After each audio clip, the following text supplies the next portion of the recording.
Students, तो हमारा chapter चल रहा है second, what is democracy and why democracy. और उस चैप्टर में हमने डेफिनेशन की, उसके बाद डेमोक्रेसी की क्या फीचर्स हैं, इस टॉपिक को हम लोग कर रही हैं, जिसमें से हमने फर्स्ट इसका पॉइंट किया, major decisions are taken by elected leaders.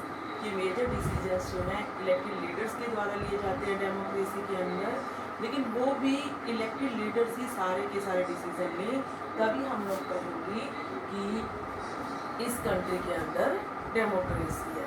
Like हमने पाकिस्तान का एक एग्जाम्पल देखा और उसके अकॉर्डिंग हमने देखा कि वहाँ पे मिलिट्री ऑफिसर्स हैं, वो और जनरल परवेज मुशर्रफ जो हैं वो सारे फैसले लेते थे, तो हमने उसको डेमोक्रेटिक नहीं बताया। फिर फ्री एंड फेयर इलेक्शंस, कि इलेक्शन फ्री एंड फेयर होने चाहिए, बिल्कुल स्वतंत्र और निष्पक्ष होने चाहिए, जो कि बहुत ज़्यादा ज़रूरी है। किसी भी कंट्री के अंदर इलेक्शन हो रहे हैं लेकिन वो फ्री एंड फेयर नहीं है, तो हम उसको डेमोक्रेटिक कंट्री नहीं कह सकते। Like China, Mexico. And next topic है जो हमारा one person one vote one value, कि हर व्यक्ति का एक वोट होना चाहिए एडल्ट सरप्राइज के अकॉर्डिंग, यानी कि एडल्ट फ्रेंचाइज के अकॉर्डिंग, कि एक व्यक्ति एक वोट दे सकता है और उस एक वोट की जो है सेम वैल्यू होनी चाहिए सब लोगों के लिए।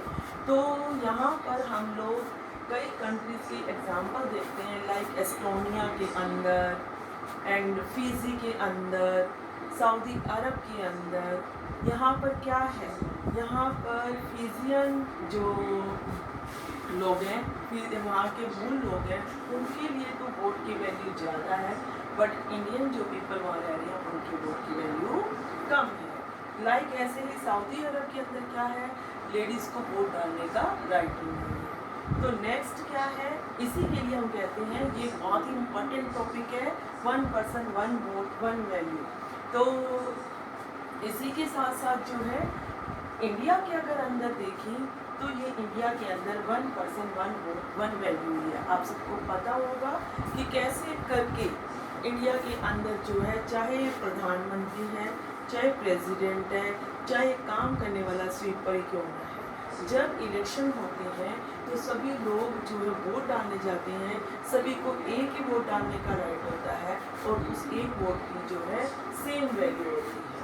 नेक्स्ट है rule of law and respect for rights, कि कानून का शासन होना चाहिए और सभी के राइट्स की रिस्पेक्ट की जानी चाहिए। यानी कि क्या है, अकॉर्डिंग टू कॉन्स्टिट्यूशन लॉ, जो हमारे कॉन्स्टिट्यूशन के अंदर जो कानून दिए गए हैं उनके अकॉर्डिंग ही सारे के सारे जो है रूल फॉलो होने चाहिए।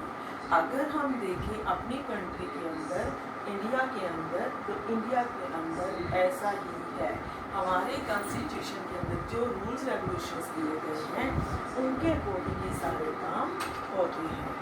और अगर हम जिम्बाब्वे का एग्जाम्पल देखें, जिम्बाब्वे के अंदर जानो PFP सरकार बनती है, रॉबर्ट मुगाबे जो हमेशा राष्ट्रपति बनते हैं और वहाँ पर डेमोक्रेटिक्स अपनाए जाते हैं।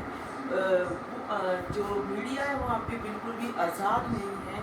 अगर मीडिया कभी भी रूलिंग पार्टी के खिलाफ कुछ छापती है, प्रिंट करती है, तो जर्नलिस्ट को काफ़ी ज़्यादा जो है टॉर्चर किया जाता है और उनके जो है बहुत ज़्यादा प्रॉब्लम्स को फेस करना पड़ता है। वहाँ पर अपोजिशन पार्टी है, वो इलेक्शन के लिए खड़ी जरूर होती है लेकिन वो कभी भी जीतती नहीं है। तो क्या मतलब यहाँ पे कि रूल ऑफ लॉ होना मैंडेटरी है। तो इस टाइप से डेमोक्रेसी की जो हमारी फीचर्स हैं वो हमारी इस टाइप से ये 4 फीचर्स हैं, जिसके अकॉर्डिंग जो है ये सारी चीज़ें होनी मैंडेटरी हैं, कंपल्सरी हैं, तभी हम कहेंगे कि कोई भी कंट्री डेमोक्रेटिक है। तो इन्हीं को ही हम अब अपनी बुक में से करते हैं, जिससे कि आप लोगों को और भी अच्छे से क्लियर हो जाएगा।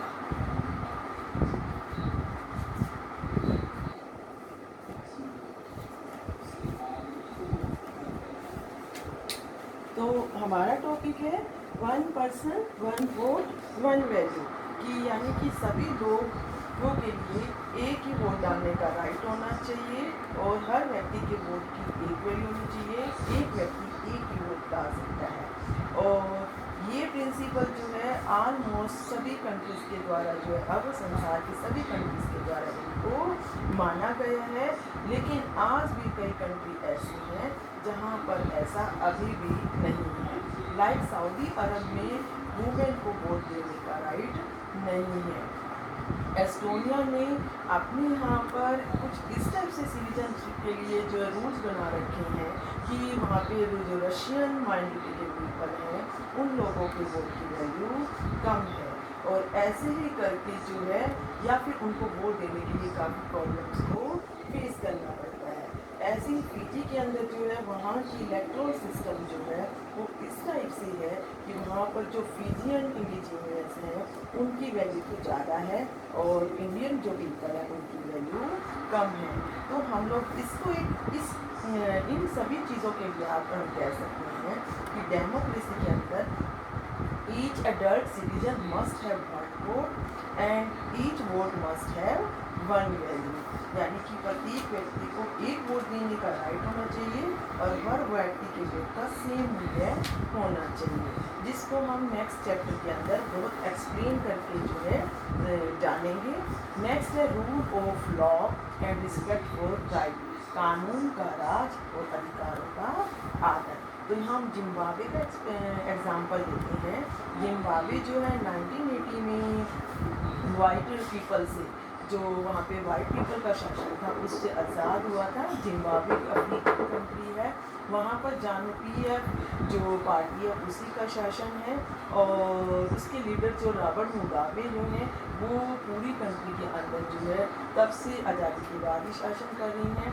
इलेक्शन तो रेगुलर होते हैं लेकिन जो जानु पीएफ की पार्टी है वही हमेशा जीतती है और राष्ट्रपति मुगाबे जो है वो कम फेमस नहीं है वो लेकिन वो क्या करते हैं गलत ट्रिक अपना के डर्टी ट्रिक्स अपना कर जो है अपना हर बार जो इलेक्शन में जीत जाती है।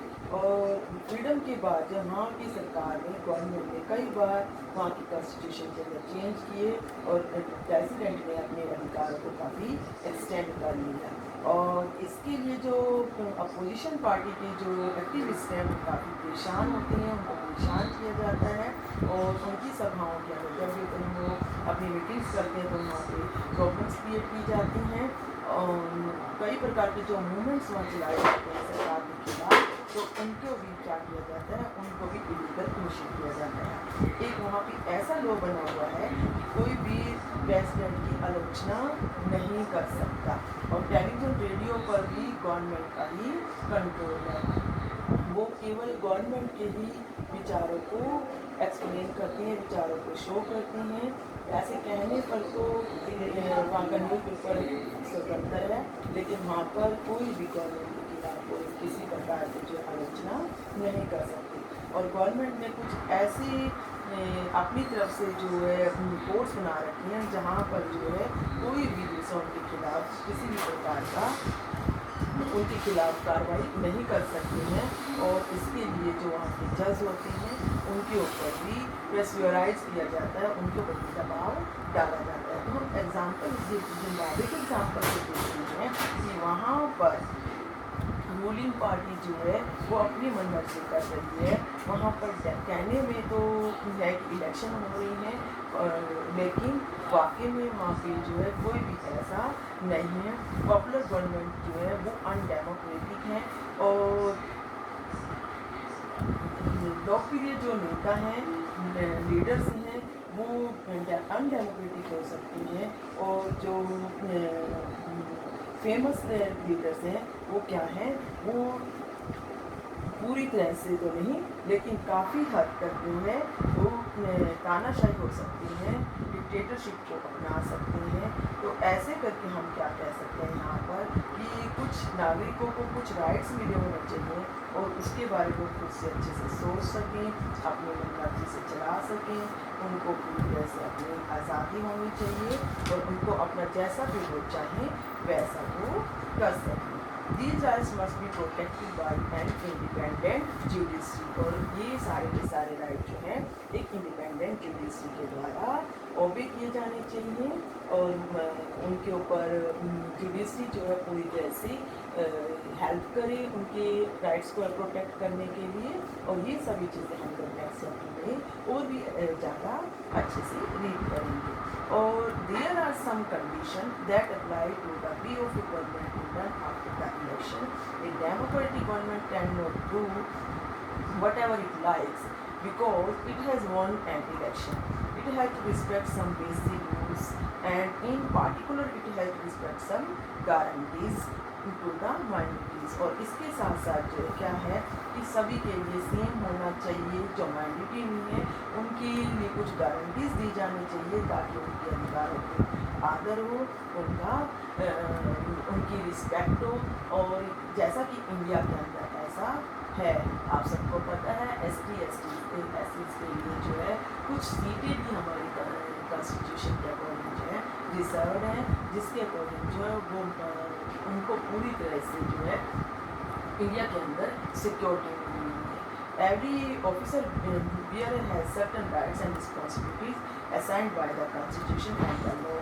Each of these is accountable not only to the people but also to other independent officers.